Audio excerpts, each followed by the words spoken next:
എല്ലാവർക്കും news first മലയാളത്തിന്റെ പുതിയൊരു വീഡിയോയിലേക്ക് സ്വാഗതം. ക്രിക്കറ്റ് വാർത്തകൾ ആദ്യമേ അറിയാൻ ഈ ചാനൽ മറക്കാതെ സബ്സ്ക്രൈബ് ചെയ്യുക. ഇന്ത്യ-ഇംഗ്ലണ്ട് ടെസ്റ്റ് പരമ്പരയിലെ രണ്ടാം ടെസ്റ്റ് മത്സരത്തിൽ ഇന്ത്യക്ക് തകർപ്പൻ വിജയമായിരുന്നു. 4 ദിവസം നീണ്ടുനിന്ന മത്സരത്തിനൊടുവിലാണ് ഇന്ത്യക്ക് വിജയം ലഭിച്ചത്. ഇരു ടീമുകളും നന്നായി കളിച്ചെങ്കിലും മത്സരത്തിൽ കൂടുതൽ ആധിപത്യം ഇന്ത്യക്കായിരുന്നു.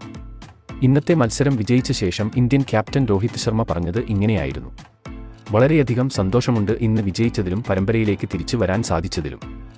ഈ മത്സരം വിജയിക്കാൻ കഴിയും എന്ന വിശ്വാസം ഉണ്ടായിരുന്നു. എന്തായാലും മികച്ച ഒരു മത്സരം തന്നെയായിരുന്നു ഇത്. ഇംഗ്ലണ്ടും നന്നായി തന്നെ കളിച്ചു. ഇംഗ്ലണ്ട് നന്നായി ബൗൾ ചെയ്തു. എന്നിരുന്നാലും ഇന്ത്യൻ കളിക്കാർ എല്ലാവരും തന്നെ മികച്ച പ്രകടനമാണ് കാഴ്ചവെച്ചത്. ബാറ്റിംഗിൽ ജയ്സ്വാളിന്റെയും ശുഭ്മൻ ഗില്ലിന്റെയും പ്രകടനം എടുത്തു പറയേണ്ടതാണ്. പ്രത്യേകിച്ചും ജയ്സ്വാൾ, വളരെ മനോഹരമായ ഒരു ഇന്നിംഗ്സ് ആയിരുന്നു ജയ്സ്വാളിന്റേത്.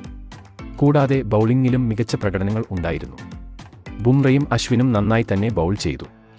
പക്ഷേ വിക്കറ്റ് കീപ്പർ റോളിൽ വന്ന ഭരത് തീർത്തും കഴിഞ്ഞ 2 മത്സരങ്ങളിലും നിരാശപ്പെടുത്തിയിരുന്നു. അതുകൊണ്ട് തന്നെ വരും മത്സരങ്ങളിൽ ഭരത്തിന് പകരം സഞ്ജുവിനെ ടീമിൽ എത്തിക്കാൻ ഉള്ള നീക്കങ്ങൾ എത്രയും വേഗം തുടങ്ങുന്നുണ്ട്. പക്ഷേ മൊത്തത്തിൽ എല്ലാവരും അവരവരുടെ റോൾ നന്നായി തന്നെ ചെയ്തു. ഒരു ക്യാപ്റ്റൻ എന്ന നിലയിൽ അതിൽ ഞാൻ വളരെയധികം സന്തോഷവാനാണ്.